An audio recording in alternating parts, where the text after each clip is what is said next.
जय हिंद प्यारे साथियों। रोजगार विद अजय यूट्यूब चैनल पर आप सभी का बहुत बहुत स्वागत है।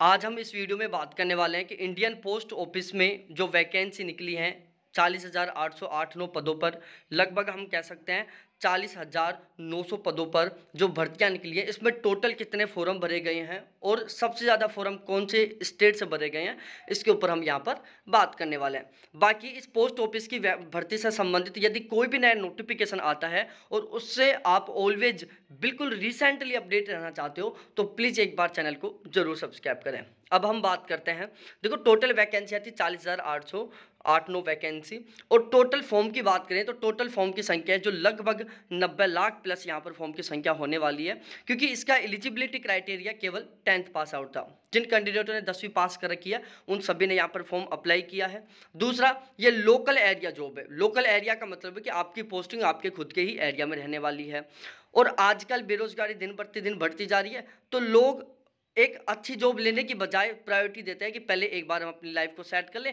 उसके बाद में हम किसी दूसरी बड़ी नौकरी की तैयारी कर लेंगे। तो इसलिए यहाँ पर जो फॉर्म की संख्या वो बहुत अच्छी खासी गई है।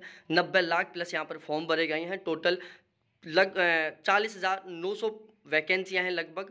और अब हम बात करते हैं कि सबसे ज़्यादा फॉर्म कौन से स्टेट से भरे गए हैं और सबसे ज़्यादा भरने का रीज़न क्या है। सबसे पहले हम बात करते हैं, देखो सबसे ज़्यादा फॉर्म भरे गए हैं उत्तर प्रदेश से, जहाँ पर वैकेंसियाँ थी 3,473 वैकेंसियाँ। और यहाँ पर जो एलिजिबिलिटी क्राइटेरिया था 10th पास के साथ यहाँ पर कंपलसरी था कि आपको हिंदी लैंग्वेज आनी चाहिए। तो सबसे ज़्यादा फॉर्म भरे गए हैं यूपी से। उसके बाद में हम बात करें वेस्ट बंगाल से। वेस्ट बंगाल से 900 वैकेंसियाँ थी, और यहाँ पर जो लैंग्वेज थी वो हिंदी, इंग्लिश, बंगाली और नेपाली, इन चारों में से कोई से भी आपको एक भाषा का नॉलेज होना चाहिए, तो आप वेस्ट बंगाल से फॉर्म भरने के लिए एलिजिबल हैं। उसके बाद तीसरे नंबर पर है राजस्थान, जहां से सबसे ज़्यादा फॉर्म की संख्या आई है, और यहाँ पर फॉर्म है लगभग 825 वैकेंसियाँ थी, और हिंदी का ज्ञान होना जरूरी था यहाँ पर। उसके बाद में हम बात करें मध्य प्रदेश, उसके बाद में बिहार, फिर महाराष्ट्र, फिर नॉर्थ ईस्टर्न।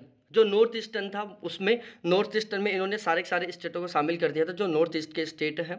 उसके बाद में आता है उत्तराखंड, जहाँ से 498 वैकेंसियाँ थी। हिंदी भाषा का ज्ञान आना चाहिए, आपको हिंदी भाषा का नॉलेज होना चाहिए। उसके बाद में आता है छत्तीसगढ़। छत्तीसगढ़ से 626 वैकेंसियाँ थी, हिंदी भाषा का आपको ज्ञान होना चाहिए। उसके बाद में आता है हरियाणा, जहाँ भी आपको हिंदी भाषा का ज्ञान होना चाहिए, 146 वैकेंसियाँ थी। फिर हिमाचल प्रदेश आता है, जहाँ पर 261 वैकेंसियाँ थी, यहाँ पर भी आपको हिंदी भाषा का ज्ञान आना चाहिए। इसके अलावा जैसे आंध्र प्रदेश है, आसाम है, गुजरात है, जम्मू कश्मीर है, कर्नाटक है, केरल है, उड़ीसा है, पंजाब है, तमिलनाडु है और तेलंगाना है। ये वो स्टेट है जहाँ पर फॉर्म की संख्या सबसे कम रही है।